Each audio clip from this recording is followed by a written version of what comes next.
Hello people, welcome back for another video here on my YouTube channel. And for this video, isasama ko kayo sa isang busy Monday schedule.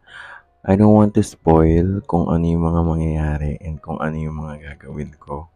If you want to know more and if you want to be with me in this busy schedule, just keep on watching.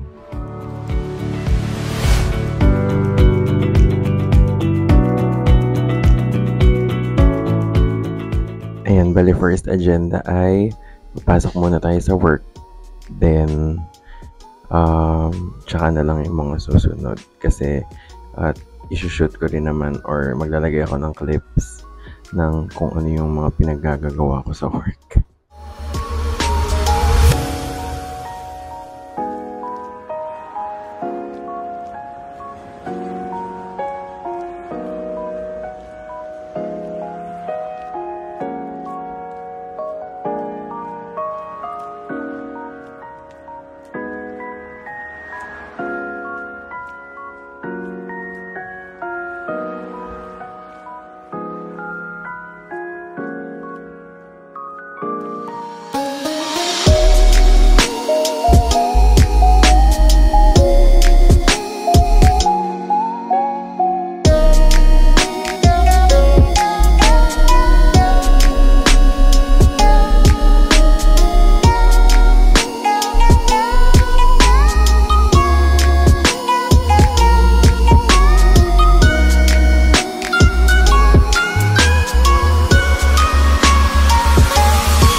So, hello people! Nakauwi na ako and hindi na ako nakapag-update kasi nagmamadali rin akong umuwi kasi hinahabol ko yung agenda ko for this afternoon. Bale, hindi ko muna siya babanggitin para hindi siya ma-jinx kasi ayoko rin namang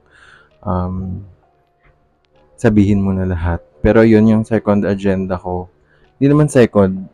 Actually, ang dami na nga eh. Pero ito isa sa mga major na gagawin ko ngayong araw.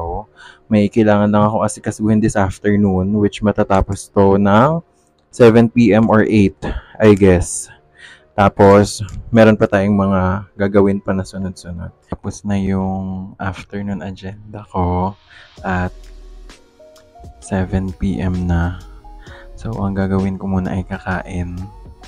Tapos, mga 2 hours na break. Tapos, doon na sa susunod na agenda which is mag-gym kasi Monday ngayon and MWF yung schedule namin sa gym. Ito nga pala yung food ko na pin-prepare ni Carl. Cabbage with roasted sesame, tapos egg, and pork tonkatsu. Hello people! Hindi na ako nakapag-update. Hindi kami natuloy sa gym dahil naisip namin parang bugbog na kami ngayong araw. Ang dami namin masyadong gustong gawin. Kasi imagine, work ng 7 a.m. to 3. Tapos pag uwi dito may agenda ng 4 to 7 p.m. Tapos balak mag-gym ng 9. Tapos mag-aayos ng gamit. Ayun na pala, by the way, mag-aayos tayo ng gamit na naman. Alam nyo na yon kapag lumalabas na yung maletang to, meron na naman tayong pupuntahan. Bali, ayun, to recap yung mga ganap ngayong araw. Hindi na kasi siya nabuo eh. Dapat kasi separate vlog to. Tapos feeling ko idudugtong ko na lang siya dito sa dito sa susunod na vlog. Kasi, ang susunod na vlog natin ay pupunta tayo sa Batangas. Uwi tayo ng Batangas mamaya. Mamaya na talaga siya, hindi na bukas kasi 2 o'clock ng madaling araw yung alis. Bali, ang gusto ko sanang i-film ngayong araw, yung kung gaano ka sobrang parang busy-busy tong araw na to. Imagine work, tapos meeting, tapos gym, tapos empake, tapos alis, tapos Batangas. Actually, hindi pa tapos yung meeting. Kaya, isa pa yon sa nagpadagdag sa ikinaka-stress ko ngayon. Kasi, dadali natin yung laptop bukas. Dahil, may meeting ako ng 10 a.m. At kailangan umattend. Although saglit lang siya. Kasi 1 hour lang. Pero ang trabaho din. Ang tagal din. Bali, ang ayusin natin ngayon ay pang swimming. Siyempre, pang swimming. May rash guard. Black. Ito yung rash guard. Ang ganda nito kasi mura lang din to. 175 pesos. Tapos parang ayan, camouflage yung design niya. Siguro pag nakita ko yung link nito, ilalagay ko na lang sa description box. Isipag din kasi ako edit ngayon ng mga vlog. Hindi ko alam bakit. Siguro kasi ang daming paparating na content. Tapos ito, yan. Ito yung isa sa mga kailangan kapag umaalis kayo. Yung pang-empake para organize. Ito siya, 2, 3, 4, 5, 6, 7, 8. Actually, 8 to. May lalagyan pa ng sapatos. Tapos, siguro pag nakita ko ito, lalagay ko na rin yung link. Ito din. Mura lang din to. Pero hindi siya ganun Kumbaga, wag niyong isipin na kagaya siya ng mga nakikita niyong mga nakikita niyong maleta talaga. Kasi kung iniisip niyo yun yung mga maletang kaya ng bugbugan, mag-isip kayo ulit. Ako pag ginagawa ko, pag nag-i-empake ako ng gamit, as Carl suggests din, isa-suggest din si Carl na ganun dapat. Iniisip na namin or iniisip na yung kung ano yung susuotin mo, ano ba yung balak mong suotin for that day, para hindi ka mahirapan. Tulad ngayon, itong suot ko. Ito na rin yung suot ko pag umalis, mamaya. Ito, papansin niyo yung mga sinusuot ko isa lang. Kasi ayoko rin ng masyadong papalit-palit. Gusto ko nabubugbugin lang. Hindi rin naman sa siguro ayoko rin kasi bumibili ng damit. Wala naman akong pambili. Yung plain white t-shirt na lang tayo. Plain white shirt.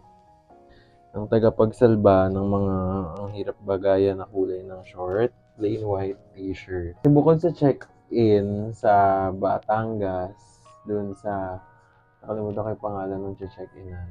Bukod sa Batangas, meron pang isang agenda sa Wednesday naman. Pero hindi ko muna i-spoil dito sa video na to. Hey! Hala! Kunin mo nga yung phone ko. Yung chicken.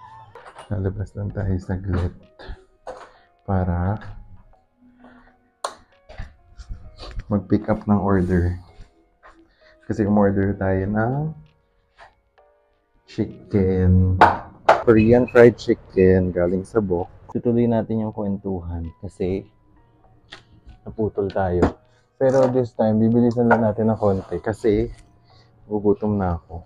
Kakain na kami. Saan ba tayo naputol kanina? Ayun. Marami kasing ganap.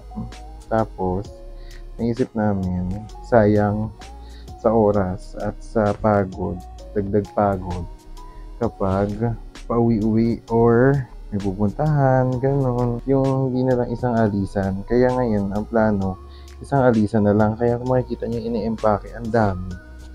Mas marami pa nung naglaon yun. Even sa sapatos, grabe. Daming sapatos na dala, 3.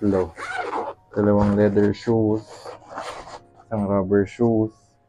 Honey butter and soy garlic chicken from Korean fried chicken. Bok.